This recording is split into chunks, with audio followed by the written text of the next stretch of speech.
Season of Discovery Phase 2 is right around the corner, and there is a ton of stuff that you guys need to do to prepare for it. Sure, you can go in blind, but let's be honest, there are a ton of things you guys can do right now to make Phase 2 a lot smoother of an experience for you, and in this video, we're going to be going over my top 10 things you need to do before Phase 2. Now, before we begin, I just want to mention that nothing on this list is going to be anything that is super sweaty or try hard. No, we're not going to be stacking quests to mass turn them in, nor are we going to be stockpiling a ton of pots, flasks, or food, or any of those kind of degenerate things. This list is just going to be a compilation of simple things you guys can do to improve your Phase 2 leveling experience. And one last thing, before we begin, I just want to say that your support means a lot to me, so please consider leaving a like on this video and subscribing to the channel.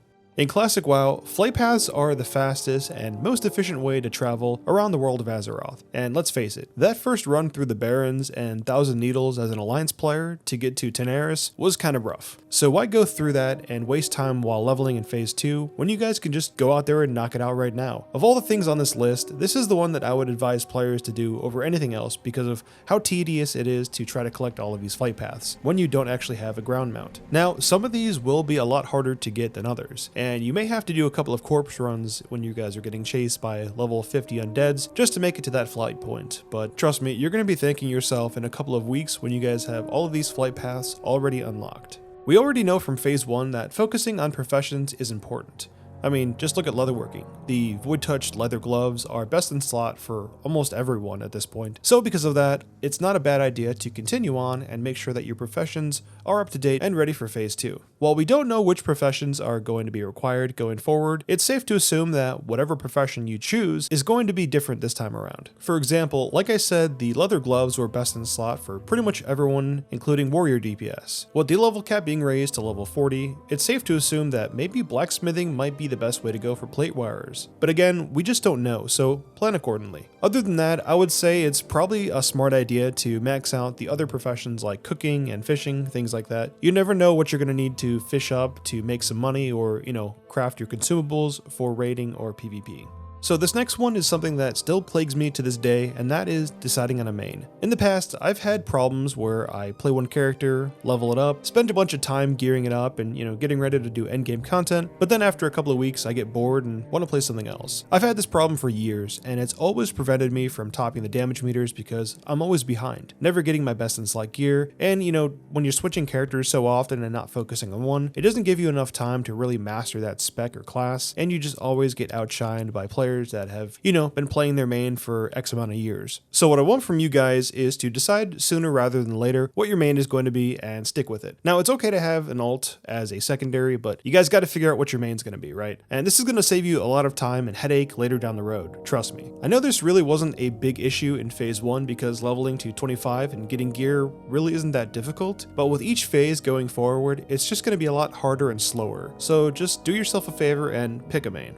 I know most of you have multiple level 25 characters by now, but there are some new people out there who just started playing Season of Discovery pretty recently, and I would say playing casually, so to those of them I would say get to level 25 now. This is going to ensure that you guys are not left behind once Phase 2 officially starts. The last thing you guys want to do is be level 16 and then find out you can't group up and level together with your friends when they're all level 25 and ready to go. Another really important one here that I highly recommend to people is that you guys get a couple of characters to level 25 after your main. This is of course leveling ults. This way, if you guys want to reroll or switch to something else, you guys won't have that bad of a start leveling from 1 again, because leveling from 25 to 40 is already kind of rough in classic, but going from 1 to 40 is just on a whole nother level. And like I said from the previous couple ones, if you guys are someone like me and you have trouble sticking to one character, having multiple ults that are all kind of like ready to go is a really nice thing to have. This is another important one to follow, and that is to gear up your main character, or whichever character you want to hit on level 40 first. Getting the best gear possible right now is going to help your leveling experience so much more once Phase 2 goes live. Plus, if you're on a PvP server, there are already going to be tons of people on the opposite faction that are right now at level 25 in their best in slot gear. So once you get to leveling, and especially if you're in Stranglethorn Vale, you're going to be at a severe disadvantage. So if you guys want to be on a level playing field and not get get ganked 24/7, I would highly recommend that you do your absolute best right now to get, the best gear you possibly can on your character before Season 2 or Phase 2 goes live. Another really good tip for you guys to follow right now is to farm gold. In the next phase, there is going to be all kinds of things for you guys to spend your money on. The biggest one being your mount at level 40. And that's about 100 gold, so at the bare minimum, you guys are going to need to spend a lot of money on that, plus of course all of your skills. If you're a warrior or paladin, this means of course upgrading your gear to plate for mail. Hunters and shamans are going to be going from mail to leather, so having to stockpile a lot of gold is going to be a very good idea and something that I would highly recommend you guys do right now. Trust me, you do not want to be level 40 and not have enough money to afford your mount. That'll just be really embarrassing.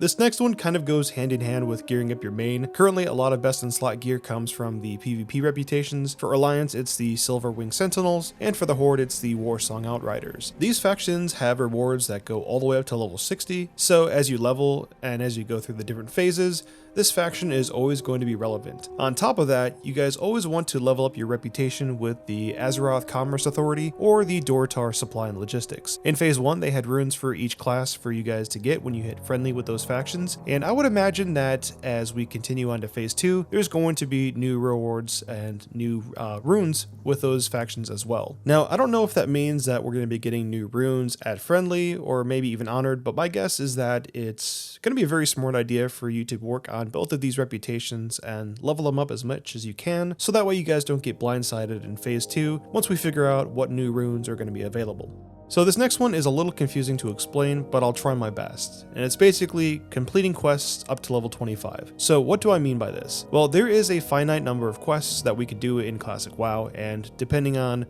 what you do while you're leveling up to 25, you may or may not have a lot of quests to do. On my mage, for example, I stopped questing at level 15, and from then on, I just was AoE grinding my way to level 25. But what I plan on doing before Phase 2 is completing a lot of those quests that I didn't do between levels 15 and 25. And the reasoning I'm doing that is that way I don't have, bottlenecks or hiccups in my leveling journey going forward. Because, let's face it, I don't know which quests are prerequisites or not, so rather than guessing, I figured I would just knock them all right now. And the other side of this one is that you do too many quests after level 25. It seems like a lot of people are doing quests at level 25 just to get the gold because you get a lot of gold from completing quests, but if you do that, you run the risk of not having a lot of quests to do once you're level 25 and ready to go with Phase 2. And if that happens, then you're going to have to AoE grind or just mass run dungeons for a couple of levels to, catch back up. So you don't really want to do that unless you feel like it. But I figured I'd throw that one in there too as just like a bonus one. So this last one is more of a quality of life tip, but that is to make sure that you get all of your runes before Phase 2 comes out. Who knows what kind of balancing or tuning patches are going to happen between now and when Phase 2 comes out. Odds are they're going to nerf and buff a ton of different runes before Phase 2 comes out, and it's going to really suck if you guys have to go out and waste time farming the old runes that you could have gotten before while everyone else is in Phase 2 leveling up in the new zones. So that is my list of top 10 things that I think you should be doing before Phase 2 comes out. But what are your thoughts? Do you think there are any things that could have made this list and that you would like to suggest? Either way, put them in the comments section so that way myself and others can view them. Thanks again for taking the time out of your busy day to watch my video. I'm Stillsolo, and I'll see you in the next one.